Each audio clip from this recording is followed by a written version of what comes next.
Hello and welcome to the monthly episode on Facebook Live here on Will's Fifth Quarter Special for the month of May 2018. Man, it's been quite a quick semester here. It's just winding down, and it's really exciting to be on with you guys once again. I'm your host, Will Farlow of Will's Fifth Quarter Special, and it's been an honor to continue to host this show and do these Facebook Live videos so that you guys, the viewers, get a chance to talk to me, reach out to me with any questions and stuff like that. There's a lot coming up. I know you guys are looking forward to episode 13 through the bi-weekly setup, but I'm unable to do an episode 13 until the summer break hits here at for Illinois State students, as like every student here at Illinois State University, as a Redbird, I have finals coming up, and those are next week. So I'll be happily home as of Friday night next weekend, Saturday actually. I'll be back in beautiful Lansing, Illinois, my hometown, which I love, and I will be back up north for the summer break. But don't hesitate to reach out. Don't be a stranger. I'll be still doing episodes, a lot more great things coming your way. I got some big ideas coming, and I see there's already a few people staying on. Hopefully you'll stay on with us through the long run here. Nicholas, my roommate, Zach Karlovitz, my partner in a comm project, so good to see you guys there. And Patrick Swiggum, man, I haven't talked to you in a long time in our hooping days back at St. Anne's School. A little story for listeners there. Your boy Will used to be a basketball player in his grammar school days. But we're going to get into the big topics right now. The reason I wanted to have this special lengthy episode today as well is so that you guys are kept up to date with the sports stuff we talk about on the show on a regular basis. And I felt bad I couldn't do an episode this week like usual, so I want to make sure the listeners at home still had a chance to hear some of the Will's fifth quarter specialty sports talk in the fifth quarter. So we're going to start it off. There's a lot of big topics here. We're going to start with the Chicago Bears draft. And, of course, we're going to talk about today Illinois State baseball. They host Bradley in Game 1 of 3 this weekend tonight at 6 p.m. I'll be at that one as well, Duffy Bass Field, a beautiful stadium to watch Illinois State baseball. And the softball team kicks off a doubleheader tomorrow in a 3-game series. The rubber match of that game will be Sunday morning, and they will be hosting Valparaiso at Marion Kinnear. So Illinois State baseball and softball home right before finals week. I know a lot of students are trying to hit the book still. I know Milner's going to be having those extra hours starting Sunday, but still go out to the ballpark. It's a really good way to relieve stress, get some studying in, go to a game for a good 2 hours, and then go do some studying right after. Helps you get things out of your head and just enjoy the baseball and the softball. It's great. So whoever's joining in here, please leave your comments and what you guys want to hear talked about, and any questions you guys want me to touch on with the Bears draft that we just saw this past week. 7 new Chicago Bears joining the Monsters of the Midway. Very good young players, courtesy of Ryan Pace and his scouting department, as well as Matt Nagy and his coaching staff contributing to that. The Chicago White Sox had a walk-off win yesterday against the Minnesota Twins. The Chicago Cubs are getting set this afternoon, as are the White Sox. So we're going to have a lot of those updates coming your way. So please leave your comments, thoughts, what you're thinking, and as well leave your sports movie moments. I know we've talked a lot about that on the show. I do Will's sports movie moment with myself and my guest co-host, but since we don't have an episode this week, I'm giving you guys the chance as you're joined on here, Zach, Nick, Patrick, Zach, Matt Gokin. Good to have you here with me this afternoon here in beautiful Bloomington, Normal, Illinois. Leave your favorite sports movie moment. So we all have our favorite sports movies, and you have real-life sports stuff you like. I know Nick personally has some favorites he likes as well. I'm sure Matt Gokin has a few favorites of his own. So throw out one of your sports movie moment favorites in the comments section. Don't be a stranger. I'll mention any of them on here that I hear. So going into it with the Chicago White Sox, they had a walk-off home run yesterday. I'm just going to get into it right there as I'm wearing my Paul Konerko jersey. So go Paulie. We miss you over on the south side of Chicago. Hopefully you come back in the next few years, join the coaching staff or something. But Trace Thompson. Now, that was a player, a lot of people might not remember this, so this is for the listeners at home here and those of you on the Facebook Live this afternoon with me. Just to refresh your memory for Sox fans as well, the White Sox made a 3-team deal to get Todd Frazier just a few years ago when they were still contending before the rebuild started. And they traded with the Cincinnati Reds and the LA Dodgers, where they sent Frankie Montas, Micah Johnson, and Trace Thompson, the brother of Dub Klay Thompson as well. Actually, a small interesting fact there. And that brought Todd Frazier to the South Side. But a deal with Oakland and the Brewers, they traded Tyler Saladino to the Milwaukee Brewers for cash considerations, and they flipped that cash over to the Oakland Athletics for Trace Thompson. Now, that was a really interesting move, I think. You know, he was a homegrown player in this organization for the White Sox, and they bring him back in a rebuild, brings a lot of good energy. He's still pretty young, 27, 28, 29-year-old range, so he still has his youth ahead of him there. And he hits a walk-off home run. Now, as I'm watching that game, the replay last night, catching the end of the game there as I was studying a little bit after hitting the dining hall on campus, it was just incredible to see how that hit went up. It was out. It was out in left field, real far out. Not too many fans there, of course, on a weeknight game, but it was incredible. You see that energy with a rebuilding team, and it's just so great to see. I mean, we saw that with the Chicago Cubs just a few years ago as they began to rebuild. That energy still obviously on the north side, but just hitting on the south side. The White Sox now, after that game, they go to 9-20 on the year, and they're facing in Game 2, hosting the Minnesota Twins, who are 10-17 on the year. Very well-respected coach in Paul Molitor. And just looking at it right here, going into today's matchup, we're looking at the statistics here. The starters going to the bump for both ends. It'll be Jose Berrios, the young, homegrown, right-handed starting pitcher for the Minnesota Twins. Comes in with a 2-3 record on the year. 3.63 ERA and 36 strikeouts. And on the other side, for the Southsiders from Chicago, Illinois, they'll be sending Vanderbilt alum Carson Fulmer, the right-handed pitcher, number 51, to the mound to start the game today for the Southside at Guaranteed Rate Field. He comes in with a 2-run record on the year, 4.32 ERA, 18 strikeouts, and has only given up 3 home runs. Now, that's the interesting thing. Both those pitchers starting today for both teams have given up 3 home runs each. And just looking at the hitters, you know, you talk about the Twins. Brian Dozier is always the one you go to first. He's one of their great players. But one that I've been watching as a sports fan in their outfield is Eddie Rosario. He's a really exciting player. He had at least 22 home runs, good 70 RBI ratio last year for a team that made it close in the playoffs there. And for the White Sox, it's Matt Davidson. Matt Davidson's running the show with the home runs over there on the south side. But he's still trying to get that bat ready. He always starts hitting better in warmer weather, so luckily the warmer weather is coming soon for Southsiders. And Yolmer Sanchez comes in with a batting average of 272. He has the best batting average of the White Sox hitters.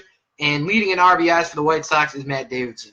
Now, as I mentioned, Eddie Rosario is definitely a player to watch alongside Miguel Sano and former Sox player Eduardo Escobar for the Minnesota Twins.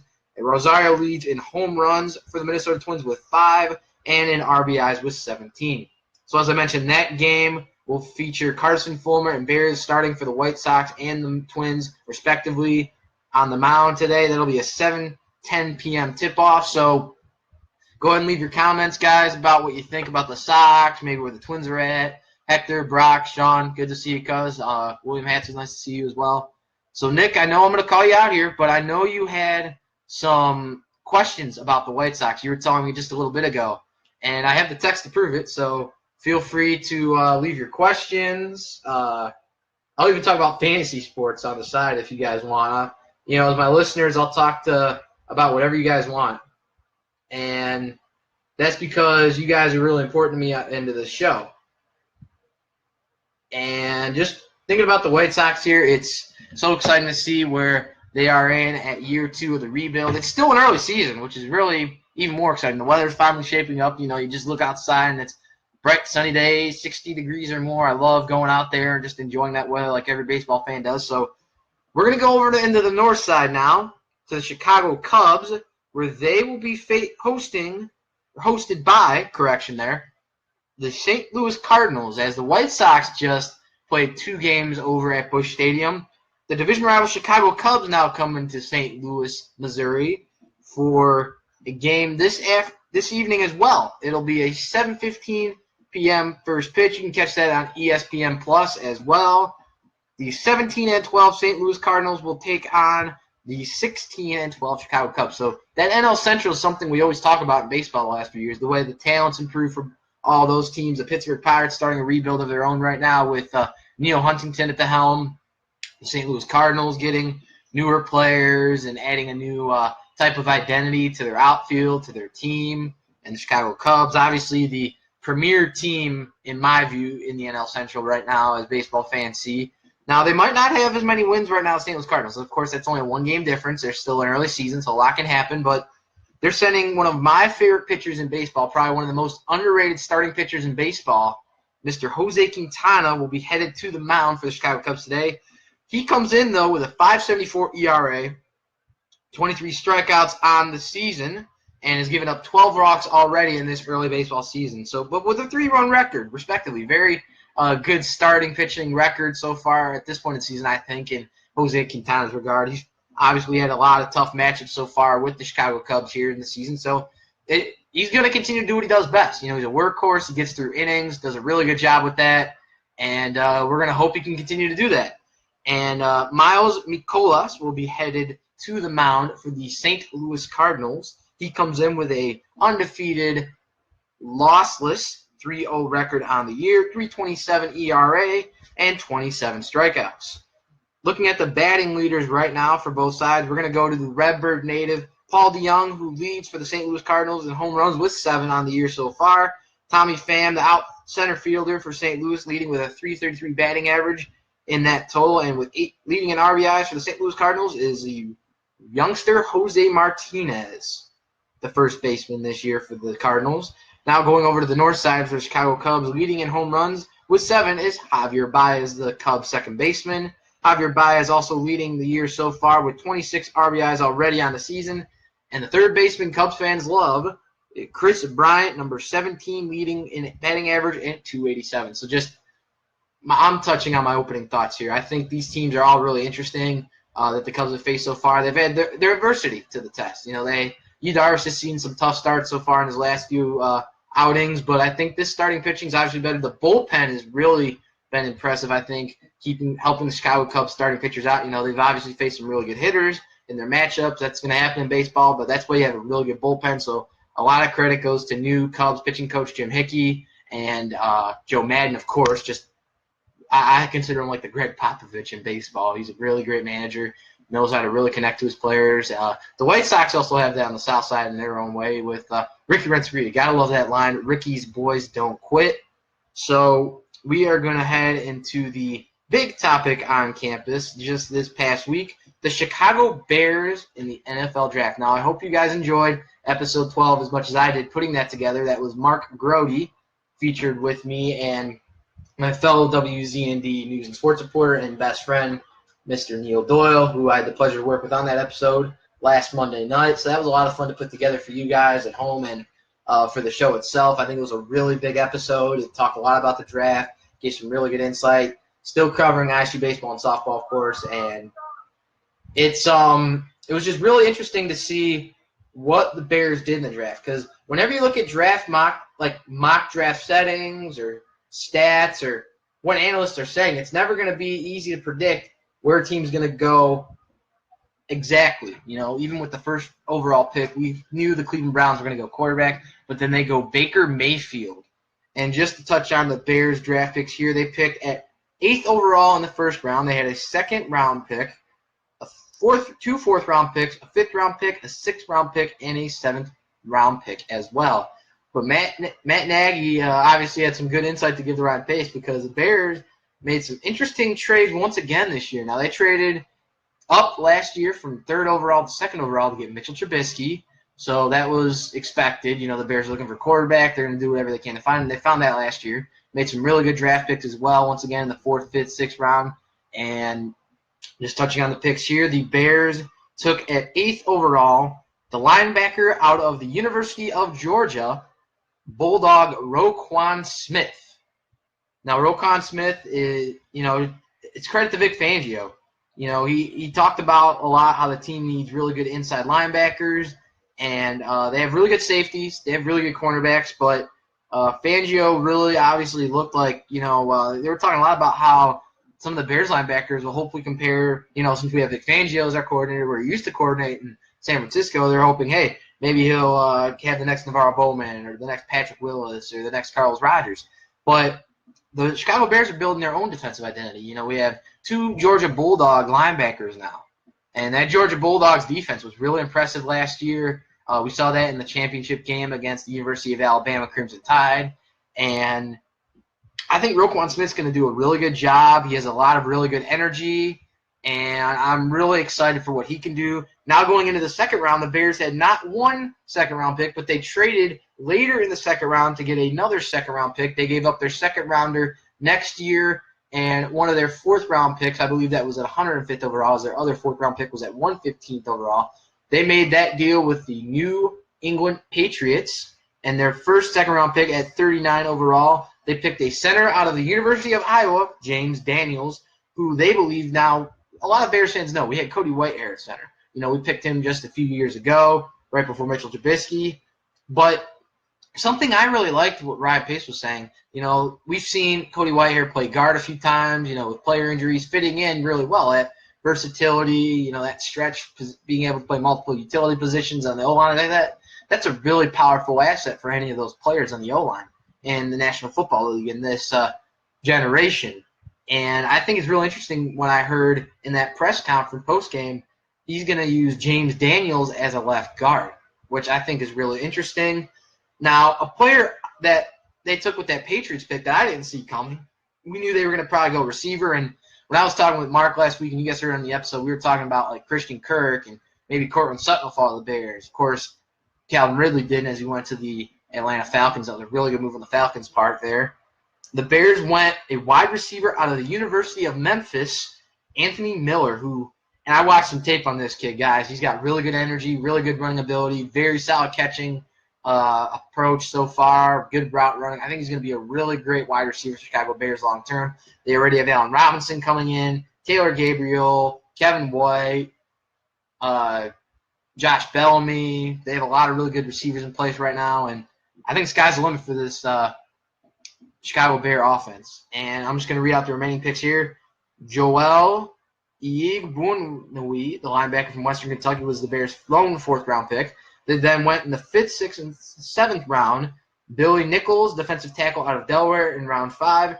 Round 6 at 181st overall. Kyle Fitz, the linebacker out of the University of Utah. So shoring up that defense, that's what we expected in this draft after the Bears went more offensive in free agency, which is what they needed to do in the first place. Then they ended this draft with their 7th round pick, another wide receiver out of the University of Georgia. So 2 Georgia Bulldogs joining Georgia Bulldog Leonard Floyd in Chicago, Javon Wims. They also made some undrafted free agent signings, and I just want to also congratulate, as we are talking about Redbird sports on this podcast, I want to congratulate cornerback for the Redbirds, senior Devontae Harris, getting picked 151st overall in the 5th round to the Cincinnati Bengals. We here at Will's Fifth Quarter Special want to wish him nothing but the best of luck moving forward, as well as defensive lineman Dalton Keene getting signed as an undrafted free agent to join Sean McVay's LA Rams. So a lot of excitement on the campus of Illinois State University football. And I see we have our first comment of the day. It's from Mr. William Hatzel. William, we appreciate your insight. As we see more people joining and continue to join, please leave your comments. Just fire them away. I'm an open book. I love talking sports. I love answering questions. I know Hector Carey probably has some really good baseball insight and Bears insight. But we're going to start with the Bears question here.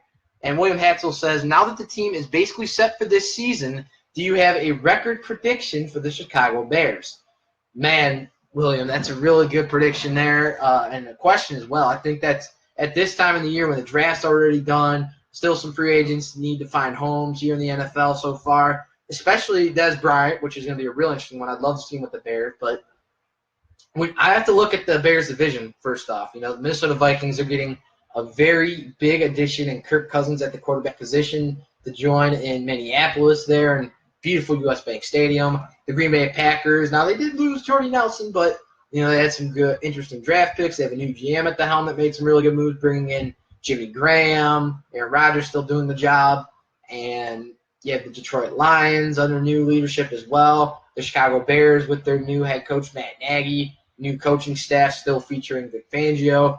I think the way it's going to stack, I don't see the Lions moving up too much this year. I mean, they could make some noise, but I think it's going to be between the Chicago Bears and the Minnesota Vikings. I think this is going to be Mitchell Trubisky's breakout year. I think that offense is really going to show with Matt Nagy. Now, of course, it's going to be the first year with these players and Matt Nagy meshing together, but I think from what I've heard around minicamp and what we've heard so far with the energy that this new coach has brought to this team on the south side of Chicago, there over at Halas Hall, I think it's going to be really good energy for the Bears. And we saw that with the Philadelphia Eagles when they brought in Doug Peterson. We saw Sean McVay bring that energy his first year to the LA Rams, taking them to deep in the playoffs. So, William, I'm going to have to say I have the Bears getting at least a record, and this is kind of my ballpark. At lowest, I could see, I think a record of 7-9 or 8-8 would be really respectable under their new head coach the first year. But I'd like to see a 10-6, 11-5 record for the Chicago Bears. Like I said, I think those top two spots are going to be going between the Minnesota Vikings and the Chicago Bears. Just really great head coaches over there in Illinois State alumnus Mike Zimmer and new Bears head coach Matt Nagy. I mean, they preach about Doug Peterson's assistants, guys. I think this one's going to be even greater. I think he's going to be the next great coach in the NFL and in the NFC, like Sean McVay is right now. Now, of course, he's no Sean McVay. There are no Sean McVay clones in the NFL. It's only one in LA. But I think I hope that answers your question. But I have him getting at least a 8-8 or an 11-5 record on the year. I mean, the Green Bay Packers, I'm going to be unbiased here. I think they're a really good team. You know, Coach Mike McCarthy is very well respected in the league, but those players ain't getting any younger. The Bears have a younger, more athletic team. Same with Minnesota. They have a lot of really good young players. A wide receiver that excites me to watch whenever we play for Minnesota actually is Stephon Diggs. Man, can that guy play football and just run the routes really well. I think Kirk Cousins is really going to continue to shake up that offense. Of course, we hope Dalvin Cook's going to come back really strong for Minnesota from that injury, but as dire Chicago Bears fan as you are, Mr. Hatzel, I'm going to go with the Bears getting a 10-6 record on the year. So now we talked about White Sox baseball, Cubs, and the Chicago Bears draft. Please leave your comments or anything you guys have that you want to touch on those topics as well. We are going to go into Illinois State softball. Now, the Illinois State softball team, as we see, they're having some interesting play this season. They will be hosting this weekend. They have a doubleheader tomorrow. The first game will have a first pitch at noon, followed by a 2:30 first pitch in game 2 of that doubleheader.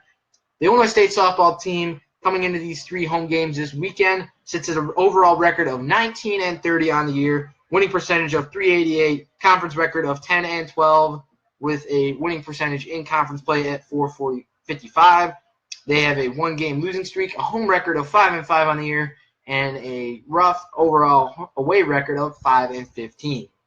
Now, as we're looking at the schedule so far, it's been a pretty interesting season for this still young Redbird softball team under 33rd-year head coach Wendell Fisher, who, in my opinion, is probably one of the best head coaches in Illinois State athletic history. In my opinion, a very great coach. They faced UNI this past weekend on the road in a 3-game series. They won game 2. That was a 2:30 p.m. first pitch, 2-1. They lost the first game 10-6, and they fell in the rubber match 6-1. And in their last home game set at Marion Kinnear over the weekend, that was April 21st to April 22nd, they lost all 3 to the Drake Bulldogs. So you hope when you come home and you're looking at the record right now, Valparaiso comes in with interesting play so far. But I think Illinois State's still in this. You know, they talk about the Drake Bulldogs right now this season in the Missouri Valley Conference play for softball. Lights out pitching, consistent hitting, but this Redbird team doesn't quit. I mean, we talk about on the south side with the White Sox, Ricky's boys don't quit. Wendell Fisher's girls just play so consistently well with this team, and the energy's electric with this Redbird team. And just to touch on it, like the hitting as well has just continued to grow for Illinois State. And like I mentioned, they won game 2, 2-1 against UNI. And we're going to look at the hitting here. Morgan Day got the victory, the rookie starting pitcher for Illinois State, having a solid rookie season. As we mentioned, Sarah Fink's graduating this year. They have 7 seniors graduating from this softball team at the end of the season. And it's going to be up to the young players moving forward. And I think Morgan Day is a standout young player for this Illinois State team moving forward. And I've seen a bunch of their games at home this year at Marion Kinnear.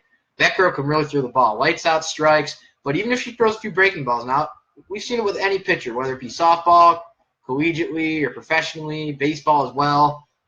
When pitchers throw something, you never know what's going to happen. You never know what the umpire is going to call, if it's going to go outside, if it's going to go inside. They have the control, but they can't control that end result all the time. So I think it's really interesting to see, and you guys will have different views on this.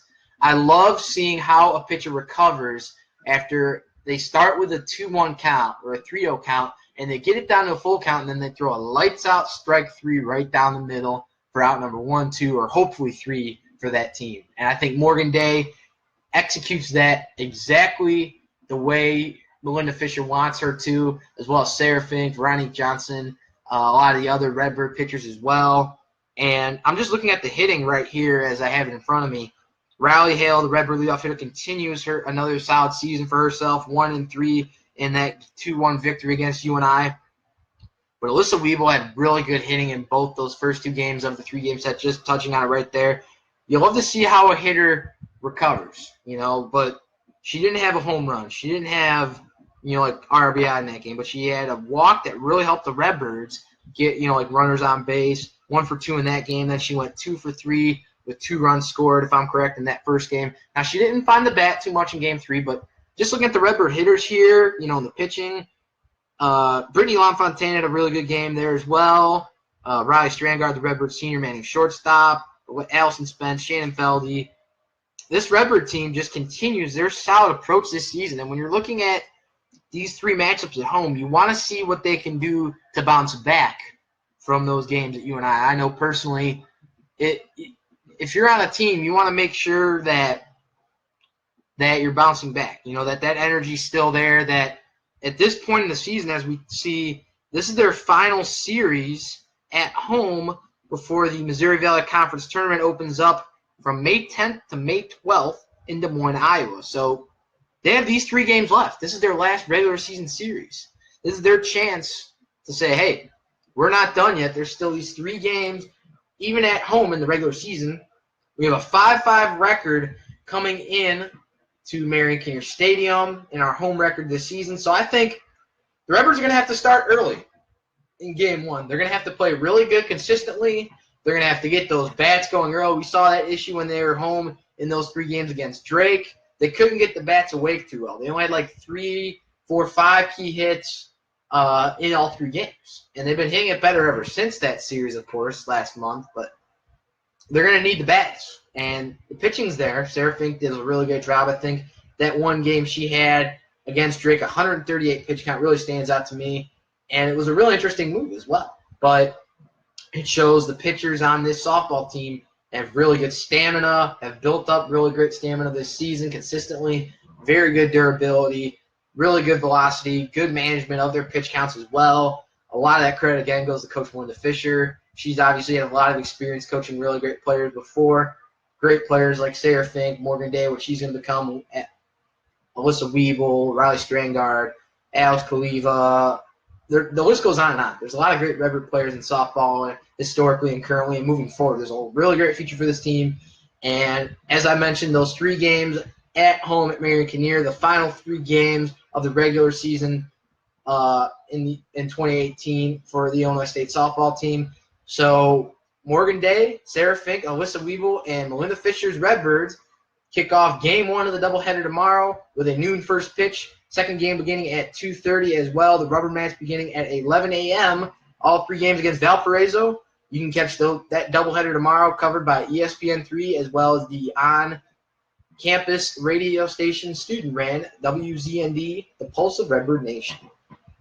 So now we're heading into Illinois State baseball. The Redbirds have a bout, and we talked about the I-74 with Redbird basketball on the men's side and women's side, but the battle for I-74 comes to Illinois State at Duffy Bass Field, starting tonight, a 6 p.m. first pitch against the Bradley Braves. Now, we saw the Illinois State baseball team play consistently well. They have a 3-game win streak, as we mentioned last week on episode 12. They had Illinois Wesleyan coming up that Tuesday, and I thought they were going to have that doubleheader against Butler when I first saw the schedule, but it was a really interesting way they scheduled this. They had a road game at Indianapolis at Butler that Saturday afternoon. They lost by 1 run. I had a chance to talk in the stands at Sunday's game, at Duffy Bass Field. I believe it was the pitcher Brent Hedrick, who's having a really good year for the Birds. He talked about how close that game was, how the Redbirds were really in that one, but then Butler just was able to pull it out. But that shows this young Illinois State baseball team, and we talk about the softball team being young and just already playing really well energetically with this team. The baseball team, with the way Bo Durkak is running things there, they have veterans in place. Colin Braithwaite, Owen Miller still has a few good years in him here at Illinois State, of course, manning shortstop. John Rave, I think, is a really good hitter for the Birds as well. But Joe Isles has been a really interesting hitter for me to watch play this year. He's had a lot of consistent improvement this year, as well as Jack and Joe Butler. And a question that I think is continuing to come up, especially at this part of the year, we talked about it earlier on, the bullpen for the baseball team. Now it's going to come. No bullpen is going to be perfect, and especially with younger pitchers.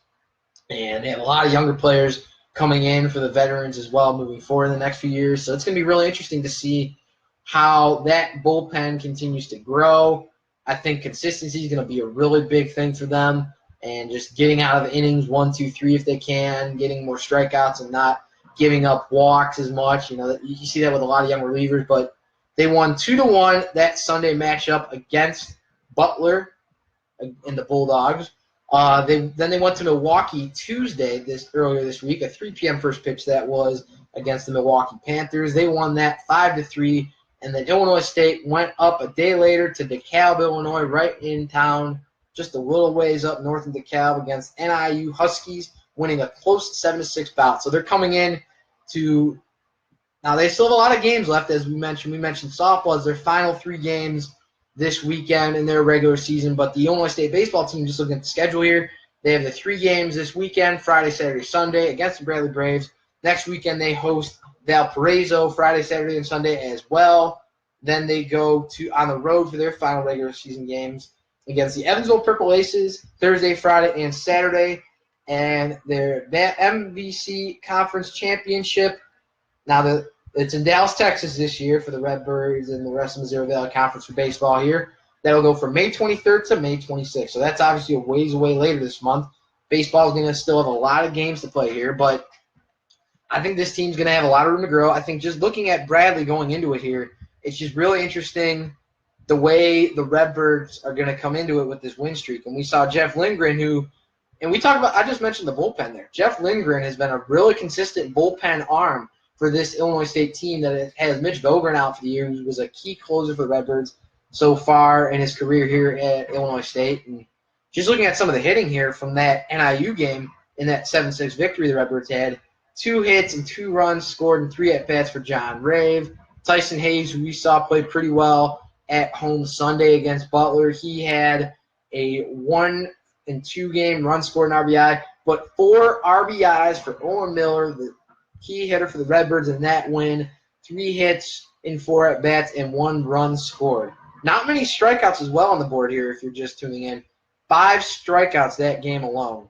And just looking at the pitching right here, we had Jack Anderson in 2-inning start for the Redbirds. He gave up 2 runs, 1 earned. Only 2 earned runs that game for the Redbirds as well. Really interesting as well. So we wish nothing but the best of luck for the baseball team as they host Bradley this weekend. Hopefully a win for the Redbirds here. We're getting near finals week, guys, and I think we all could use some excitement, not just on the field, but just around the campus. So we wish our best of luck here at Will Smith Court, especially the Illinois State baseball and softball teams. As I mentioned, the softball team kicking off a 3-game homestand to finish their regular season in 2018 against Valparaiso at Marion Kinnear Stadium. And the baseball team has 3 games at home as well this weekend, following another 3-game homestand next weekend against the Valparaiso Crusaders. And we have a question from a regular on the show. He's been featured on episodes 5 and 11, respectively, here on Will Smith Court Special. It's Nicholas DiGraspino, the second comment of the day. Let's see what Nicholas has for us. He says, as of right now, ISU has a good but not great baseball team. What do you think the baseball team needs to do to turn the corner and become an elite program? Well, Nicholas, I'm glad you asked that. I know you had as well some interesting insight when we were watching those games last week. I think the bullpen is going to have to really improve. Just looking at the bullpen arms here for Illinois State, Braden Nickish, Connor Peplow, Jeff Lindgren, Colton Johnson, Jack Anderson, Brent Hedrick, Brady Huffman. They have good pitchers, but it seems like it's more of a hitting-heavy carried Redbird team right now. Just looking at the roster and seeing where this team can grow. Now, I think a really big cornerstone that's going to help them continue to turn the corner, John Rave, the younger hitters, Jack Butler, Joe Butler, Jordan Lippman, Tyson Hayes, Colin Braithwaite in his last year. He obviously passed on a lot of things to these players. Nick Zorz is one to talk about as well. And Derek Parola, Noah Sadler, Joe Isles. They have really good players, Nick. And I think for this Redbird team to improve, it's going to have to be the pitching.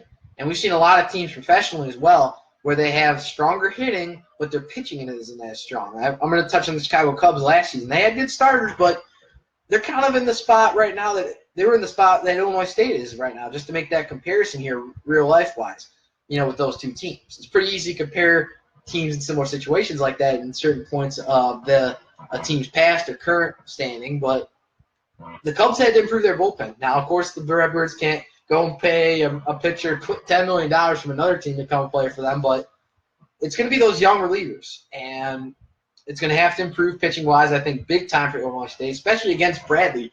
You're facing the conference rival at home this point in the year, and you have a 17-24 overall record, a lot better than last year, and conference record of 4-8, coming in with a 3-game win streak. Nick, I hope that energy will, in my opinion, Redbirds can get all 3 games, hopefully at least 2 of the 3 this weekend here at Duffy Bass Field. But you're talking about what do you think the team needs to turn the corner and become an elite program. I think they're on the way to do that. Bo Durkek does a really good job, but just keep the hitters going, probably bring some more consistency, as I said about softball, get those bats going early more often, as we've seen their opponents do that against them more. We saw against Dallas Baptist early in the year and Illinois Wesleyan and IU. Those bats don't go away from against the Redbirds in their pitching, so their pitching's put to the test. So it's going to have to be a large improvement on the pitching side and just continued growth and consistency on the hitting side as well. So thank you, Nick, for that question. We appreciate any questions you guys offer here on Wilson Quarter Special. And I see we have a Lansing, Illinois native on with us this afternoon. It's Rick McFarland. We also have Brianna Hines, Michael Kerr, Lanier Kurtz. Happy birthday, Lanier, yesterday. Hope you had a good one. Trevor Mesco, a Lansing, Illinois native as well. Pleasure to have you on here, Trevor, and Larry Stassen as well. So, guys, thanks for keeping to come on with this podcast here. Just the Facebook Live as well, just keeping up with coming on and just being a part of this afternoon again. I know it's not the best time for a lot of people when you're at work or at school or just enjoying the weather, especially down here in Illinois State or wherever you're at right now. But I at most appreciate it that you guys are just being here and listening to what I have to say. It's you guys tune in the radio and you're a professional, but you're listening to an average college guy do what he does best here. And I'm gonna pick my sports movie moment here on the show. Personally on Facebook Live, and I'm gonna go with The Sandlot again. And actually, no, I'm gonna have to think. I think I already did that one. A really interesting movie. I'm gonna go Invincible. I'm gonna go a football movie, and this is gonna reach out to Nicholas Eager-Spino's question about the baseball team and that connection. The movie features a Philadelphia Eagles player, but he wasn't drafted. He wasn't signed as a top free agent.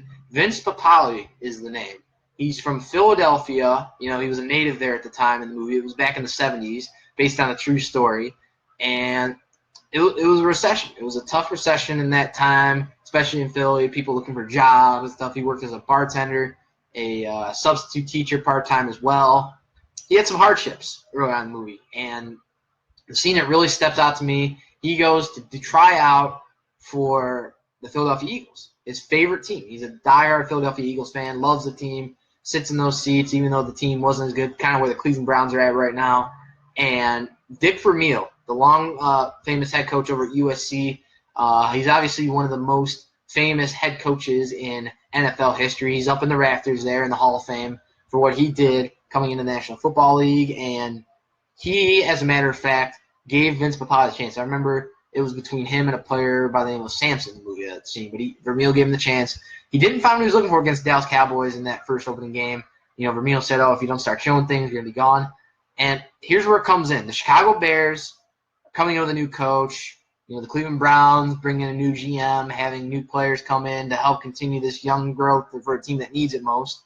And the Chicago Bears aren't in the same spot as Cleveland Browns. They had more wins last year, 5 wins, but where the baseball team's at here at Illinois State, where those teams are at, where any team is at right now, where they're trying to grow with young players or a new coach or an atmosphere, it comes down to how that first home game goes.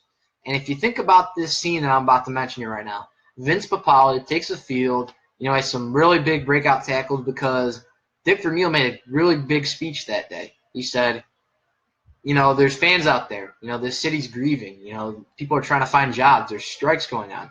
So do this for them. Start getting wins. Start playing your best for this city that follows you the most, supports you, backs you 100%. Same goes with Chicago Bears. Now, of course, we don't have those economical problems in Chicago right now, but Chicago backs its Bears. The Monsters in the Midway, we back our Chicago Bears over at Soldier Field game in and game out through the times of Jay Cutler, dealing with John Fox, Phil Emery, all that. But that scene in the movie really stands out to me. Illinois State fans also back up their baseball team. As we mentioned, Nick was asking there how the team's going to improve. It's that energy. And the thing I take from that movie scene, Vince Papale got the Bernard Berrian style play, as I'd say that that Berrian had with the Vikings.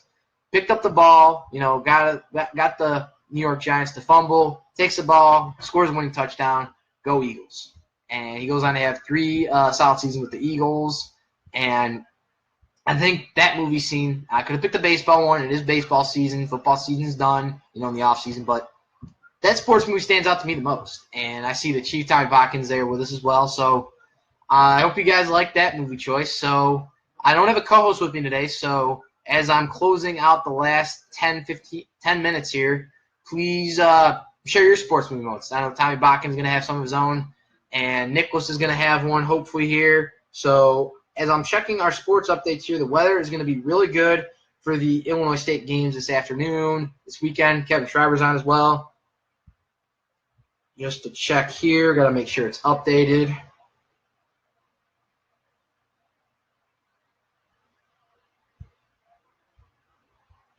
So just seeing who's coming out, Meg Kelleher, Kevin Schreiber, my buddy back at Lansing, Illinois at LPW, Tommy Botkins. Shout out to Lance Ball Works. This time of you guys finally have some better weather to work being here. So be good to see you guys back at home next week or 2 there. Can't wait to visit. So great to have a fellow Diehard Sox fan there. Ooh, thumbs up. Thank you, Shribes.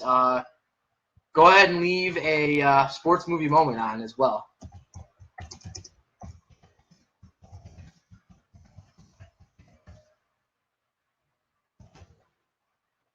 I like the comment on what you guys post as well. I don't want to leave you guys hanging there. So there's a lot of topics we can talk about here. Just some closing thoughts here. This is probably, aside from recapping it, this will be the last time I talk about Illinois State softball until next season. Of course, I'm going to recap it on episode 13 as well as Illinois State baseball as that continues to go moving forward. We'll probably talk more about the conference championship recap for the Redbird softball team. But keep following on social media.